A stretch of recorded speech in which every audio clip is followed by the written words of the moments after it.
j'ai chanté alors que j'étais journaliste. En fait, c'est des chansons de journaliste, quoi. Et puis aussi des engagements. Enfin, pour l'Algérie, c'est un drame que j'ai vécu, puisque je suis né là-bas et j'ai vécu l'exode et le reste, et pire encore.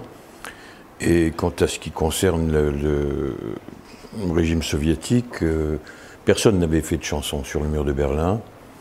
Et c'est en allant faire un reportage à Berlin que j'ai eu, et en voyant ces croix qui étaient près du mur et qui évoquaient ceux qui avaient tenté de le franchir, qui avaient été abattus, que j'ai fait la première chanson sur Véronica.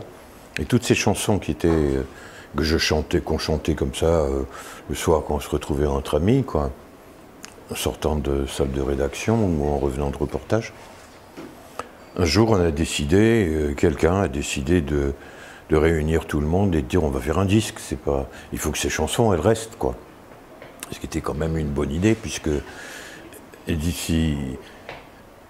si Jean Pax disparaît, si ces chansons disparaîtront aussi, il vaut mieux les mettre sur vinyle, et c'est ce qu'on a fait. Et alors le premier vinyle a bien marché, et c'était pas du tout une affaire commerciale, c'est-à-dire que les bénéfices de la vente du premier nous ont permis de faire le second, et ainsi de suite, jusqu'on en a fait 5 quand même. Voilà. Et est-ce qu'à l'époque, vous vous êtes imaginé une carrière de chanteur, ou est-ce que vous avez toujours été à côté de... Non. Parce que j'ai fait une carrière de chanteur avant, mais elle n'a pas duré longtemps, parce que je ne me suis pas senti à l'aise dans ce milieu. Il faut dire que je sortais de prison, voilà, et pour l'histoire de l'Algérie. Et je sais pas, ça a duré 1 an et demi, quoi. 2 ans, disons. Et j'ai même eu une belle réussite, puisque j'avais gagné le prix d'une émission qui s'appelle Achetante avec tête de bois. C'était un peu The Voice de l'époque, quoi. Mais ça n'a pas duré, parce que je me suis pas senti. Et puis j'ai commencé à écrire, à faire des reportages. Donc tout ça pour dire que j'ai enregistré ces disques, j'étais journaliste quand même. Je continuais à faire des reportages un peu partout. Et on a fait ces disques-là je crois que on a arrêté en 86, 87, quoi. J'ai arrêté d'en faire. À l'époque, il y avait 2 pôles, hein. Il y avait le pôle communiste, et puis il y avait le pôle de la liberté en face. Mais maintenant, c'est la même chose avec l'islam. C'est un combat idéologique qui est encore plus lourd, puisque là, c'est la foi, c'est le fanatisme, et donc c'est pour ça que j'ai pris carrément position. Je crois que le prochain affrontement, il sera religieux, il sera pas idéologique, ce sera passionnel, quoi. Le Liban, en plus, c'est une mosaïque de religions, et on a aussi bien les chiites que les sunnites, et puis dans le domaine des chrétiens, il y a les orthodoxes, enfin il y a un peu de tout. Mais ils vivaient en bonne entente, quoi. Et ça s'est radicalisé à un moment donné. Il y a eu des massacres terribles de Maronites tués par des Druzes dans ce qu'on appelle le Chouf, dans la montagne. Et ensuite, il y a eu... les Coptes ont souffert aussi de ça, et ça continue encore aujourd'hui. Et là, il y a une curieuse alliance, d'ailleurs, entre le Hezbollah et le général Aoun, qui est chrétien, lui. Mais le Hezbollah, il est chiite. Donc, comme ce sont les sunnites actuellement qui commettent tous ces massacres, on peut comprendre qu'il y ait une alliance de raison entre les deux, quoi. J'ai vu ce genre de tragédie ailleurs, quoi. En fait, finalement, c'est répétitif, hélas. Et puis j'ai lu ce qui s'est passé, en voyant des images et tout, et j'ai voulu raconter l'histoire, le désespoir d'une petite fille, d'une orpheline, et de la guerre, quoi. Et d'une guerre de religion, c'est ce qui est encore pire, quoi. Mais je pense que c'est le combat à venir, ça. Enfin, en tout cas, le combat. Les affrontements à venir, ça va être ça. Ça va être religieux, quoi. C'est ça qui est... Donc moi j'ai voulu marquer ma foi. Et comme j'ai marqué mon opposition au communisme, là je marque mon opposition au radicalisme et au fanatisme. Je vous disais que j'ai gagné le prix d'Acheton de Bois en... Je ne vois pas, mais en 65, voilà. Mais à cette époque-là, j'ai gagné avec quoi? Avec une chanson qui s'appelle La Prière. Mais c'est une vraie chanson, une vraie prière. C'est-à-dire que c'est Sainte Marie, j'allais vers toi alors que j'étais là. Enfin, c'est une prière d'un adolescent qui s'adresse à une vierge dont il voit la statue derrière des buissons sur un chemin en Corse. Hein. Et c'est ça l'histoire de la chanson. C'est un gars d'adolescent un peu désespéré, c'était un peu autobiographique, quoi. Mais à l'époque, ça n'avait pas plus marqué qu'autre chose, quoi. Et aujourd'hui, on semble découvrir que je suis touché par la foi. D'abord, j'ai été pensionnaire des maristes. J'ai fait toute ma scolarité chez les maristes. Puis j'ai un prénom qui laisse pas de doute quand même. Je m'appelle Jean Pax. Et mon second prénom, alors lui, là, c'est encore moins, puisque c'est Marie-Ange. Donc j'ai pas découvert la foi la semaine dernière. Hein. En Algérie, il y a eu, au départ, ils ont essayé de faire une guerre de religion, puisque c'était l'insurrection algérienne. Ça a commencé par une insurrection le 1er novembre 1954.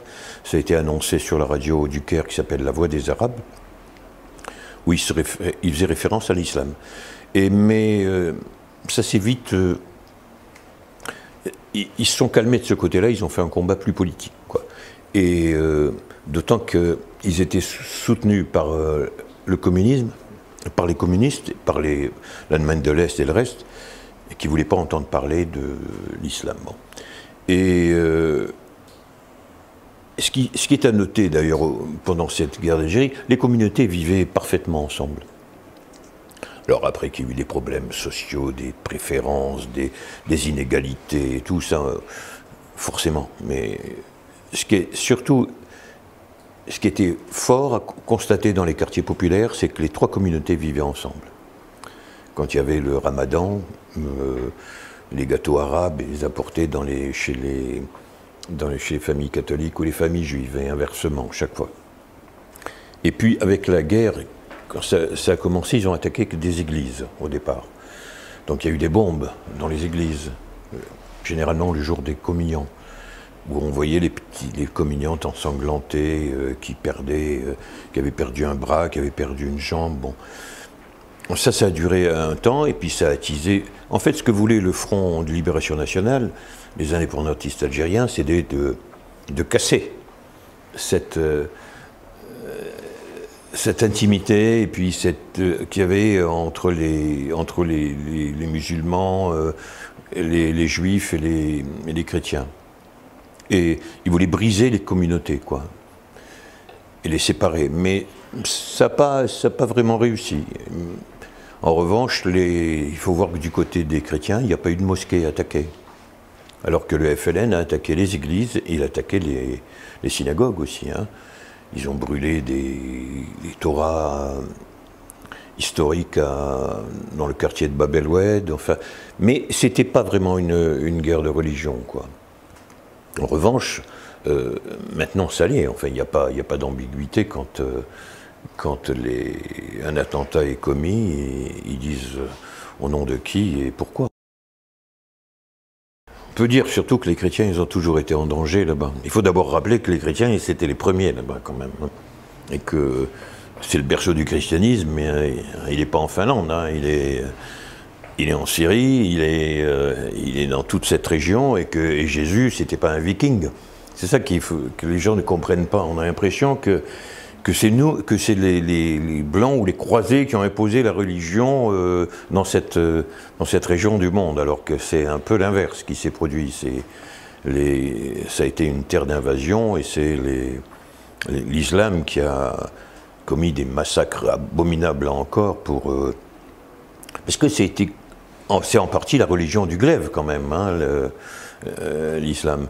Et Alors après, il y a plusieurs tendances, mais à cette époque, à l'époque des conquêtes, ça a été quelque chose de terrible et de très sanglant. Donc ils ont hélas l'habitude de souffrir et de mourir. Il faut rappeler aussi que c'est dans cette région, en Syrie, que les Turcs ont amené les Arméniens et les ont laissés mourir dans ce désert. Mais il faut aussi rappeler que c'est à Antioche que c'est la première église qui a été construite. C'était à Antioche, c'est en Syrie. C'est pas à Notre-Dame.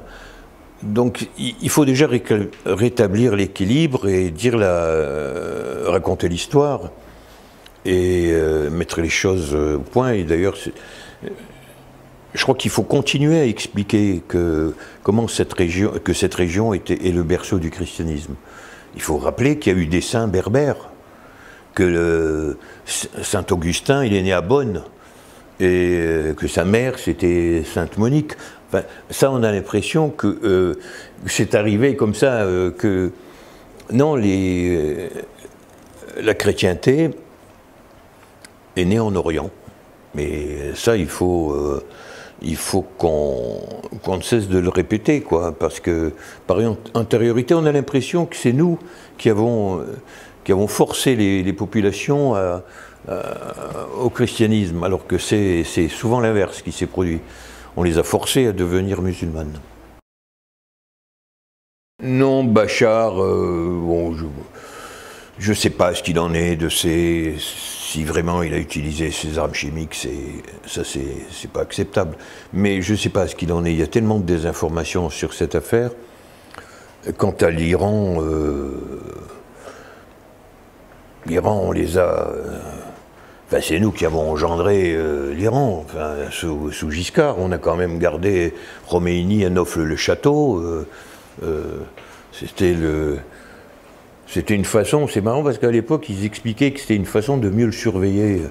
On surveillait les contacts, je pense qu'on surveillait les contacts. Et les gardiens de la Révolution, ils ont pu éclore là-bas et se former. Et ils sont arrivés en Iran où ils ont tout renversé. Mais non, je ne connais pas. Je ne sais pas vraiment où on en est, je ne veux pas. La seule différence, c'est que le communisme, enfin à l'époque, quand on parle de l'URSS et tout, il ne faisait pas des attentats en Occident. Il y avait une grande campagne de propagande et reste, mais il n'y a pas eu de Bataclan revendiqué par la section communiste, à moins, on parle, il y a oui. On parlait de Drakkar, enfin bref, ou ailleurs, enfin, on ne sait pas qui. Oui, non, mais. Oui, enfin, le Drakkar. Oui. Non, ce qui est important, c'est la revendication dans un attentat. Donc, je veux dire qu'il y a. Bon, il y a eu les Brigades Rouges, oui. Il y a eu la bande à Bader, qui était effectivement là utilisée par le communisme, puisque Bader avait été manipulé par Berlin-Est, par la Stasi, etc. Mais c'était pas la même chose, quoi. Et puis, c'était des réseaux. Alors que là, il n'y a pas de réseau, là. Les actes terroristes, c'est le mec qui s'improvise terroriste. Il dit, tiens, je vais lancer mon camion sur une terrasse de café ou sur la promenade des Anglais. Je veux dire, c'est pas un attentat qui est préparé. Il fait allégeance, etc. Bon, il le fait pour Daesh ou ce qu'on veut.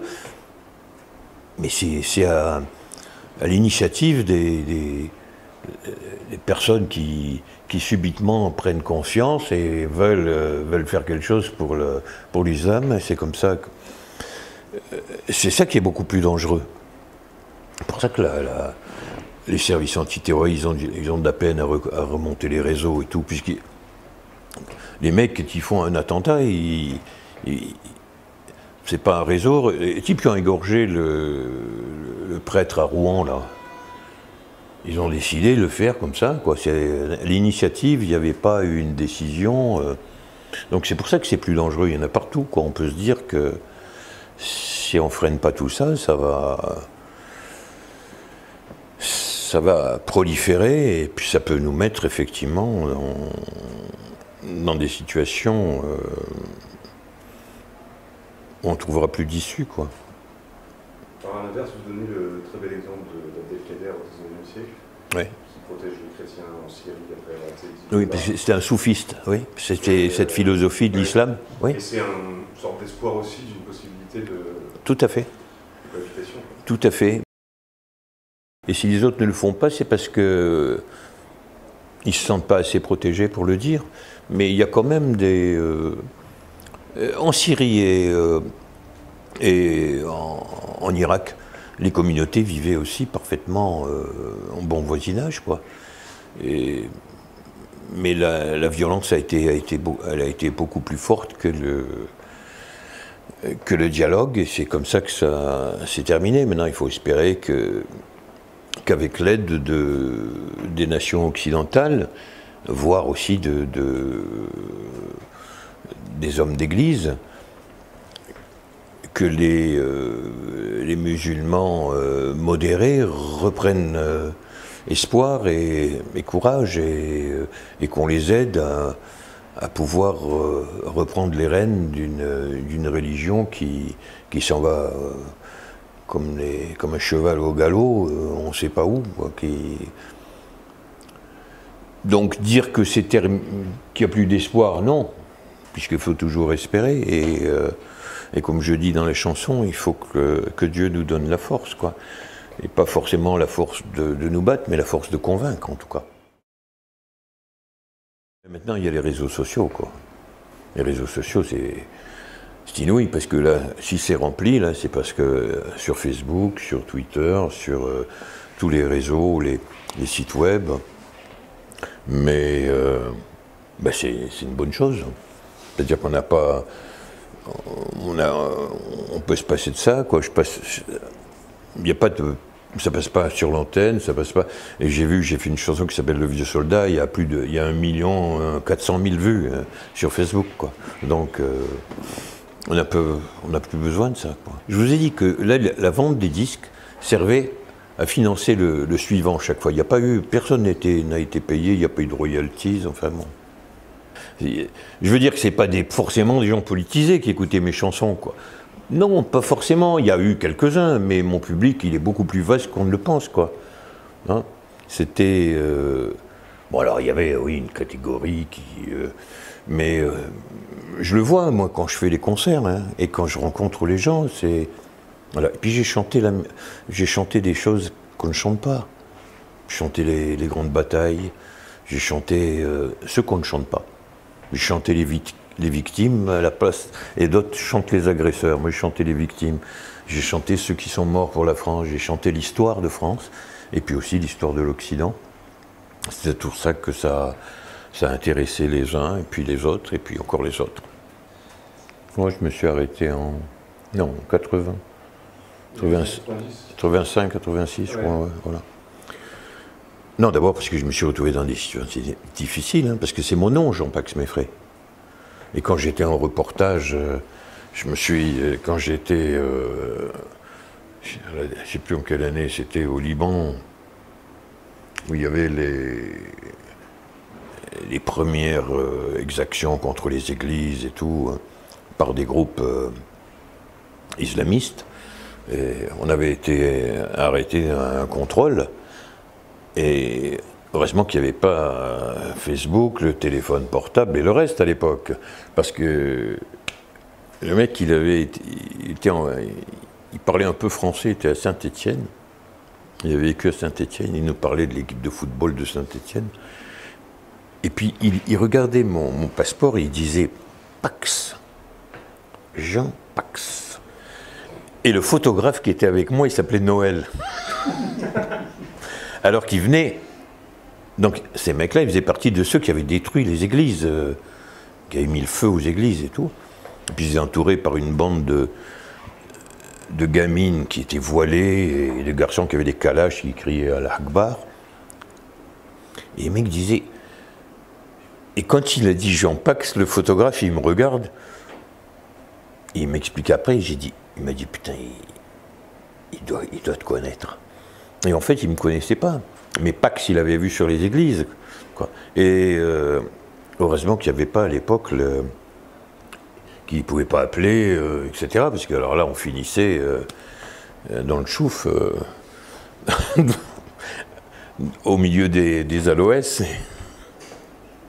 Non, et alors, bon, et puis j'ai arrêté parce qu'à un moment donné aussi, ça c'est important, on a un peu dénaturé mes chansons. Moi, j'ai pas, ce que j'ai expliqué l'autre jour, je suis pas du tout nostalgique du bruit des bottes et des chants nazis. Je suis totalement, moi je suis fils si je suis né en Algérie, c'est parce que mon père est venu en Algérie, il était dans l'OSS, les services américains, il est venu préparer le débarquement américain en Algérie. Enfin, j'ai été élevé dans des familles, ma mère a été arrêtée par la milice, enfin, je suis vraiment de l'autre camp, moi. Et à un moment donné, il y a eu une confusion qui m'a gêné. Et il y a eu des papiers qui m'ont gêné en même temps, qui m'ont mis en colère, et cette ambiguïté à un moment donné sur le sens des chansons, de ce que je faisais, là ça m'a pas incité à continuer, quoi. Parce que c'est vrai qu'à l'époque, quand on annonçait franchement ces opinions anticommunistes, on était automatiquement qualifié de facho, etc. Oui, mais réac, ça me gênait pas. Et puis aujourd'hui, c'est pas du tout une insulte, c'est plutôt un titre, oui. Mais non, c'est le côté facho qui. Alors, j'ai fait une chanson d'ailleurs qui s'appelle vous me filerez pas le trac, vous les pros de la démago, je sais ce que valent vos mots. Et je dis aussi que je suis pas un réac, je suis pas un facho. Mais ça m'a un peu gêné. Et puis ça m'a gêné aussi dans ma carrière. Bon, j'étais rédacteur en chef au Figaro, bon, mais ça me gênait, quoi. Ça me gênait parce que moi, je suis ce que je suis. Je ne suis pas ce qu'on dit que je suis, quoi. Mais ce que j'aime, moi, moi, je suis un peu de la chanson underground, quoi. Moi, bon, j'aime bien Bachung, j'aimais ce genre de choses, quoi. C'est d'ailleurs un de mes copains qui écrit les chansons de Bachung, qui s'appelle Jean Foc, qui est pied noir aussi, d'ailleurs. Ah ouais, Tiphaine, oui. Mais Murat, lui, le plus difficile, c'est d'arriver à le cerner, quoi. Murat, c'est pour le cerner. Mais Tiphaine, j'aime bien, ouais. Puis j'aime bien, comment il s'appelle, c'est KPO, qui me chante avec son accordéon, là. Oui, je l'ai, enfin. Et il y a lui que j'aime bien. J'aime bien Zaz, comme chanteuse. J'aime bien quelques chansons de Pani. Enfin, j'aime bien les mecs qui ont des choses à dire, mais qui le disent quand même avec du ventre, quoi. Et j'aime bien les chanteurs qui tapent, quoi. Je me demande si c'est pas, finalement, la présidence de Macron, si c'est pas une façon de nettoyer un peu, et pour que je permette qu'il y ait une nouvelle France qui arrive, pas forcément la sienne, au contraire, mais qu'il ouvre la place, après avoir fait le ménage, à une nouvelle France. Je ne pense pas qu'il va avoir la Chambre qui a été élue, l'Assemblée qui a été élue avec En Marche, là. Je crois qu'il faut qu'il se prépare à des surprises, parce que ça ne va pas durer, cette espèce d'unanimité autour de son nom. Mais c'est bien, parce qu'en même temps, là, j'ai vu que M. Valls, il avait démissionné du Parti Socialiste, que Raffarin a quitté la politique, que Deferre ne se représentait pas, que... Je veux dire qu'il y a un changement qui arrive, je ne sais pas comment il aurait pu se faire sinon. Là, c'est une révolution tranquille qui s'est faite et qui va permettre de repartir sur de nouvelles bases, d'autres bases, quoi, mais pas forcément avec ce président qui s'entraîne à boxer sur la scène, là, mais je crois qu'il va... c'est un bien, ce qui se passe là. Ça nous fait avancer, parce que je ne vois pas autrement comment les choses auraient pu changer. Il y a cette série de disques, de livres-disques, parce que chaque fois dans le Noun, il y a 2 chansons, il y a les instrumentaux des chansons, et puis il y a un livret. Et c'est un livret qui raconte l'histoire. Ça, c'est le côté journaliste quoi, qui reste. Et on a fait ça avec nous, on a fait ça avec Cameron. Et on va faire ça avec d'autres choses. On va pas dire les quoi, parce que on risque d'être devancé, mais oui, bien sûr. Et puis il y a d'autres chansons, oui.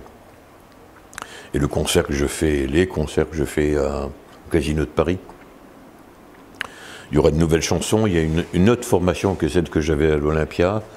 Ça va être un peu différent, quoi. Mais ça va toujours avoir de la pêche, quoi. Et les dates, tu peux juste les dire. Les dates, c'est le 14, et il y a le 13. Le 14, c'est le dimanche. Et le 13, mais le 13, c'est bien plein.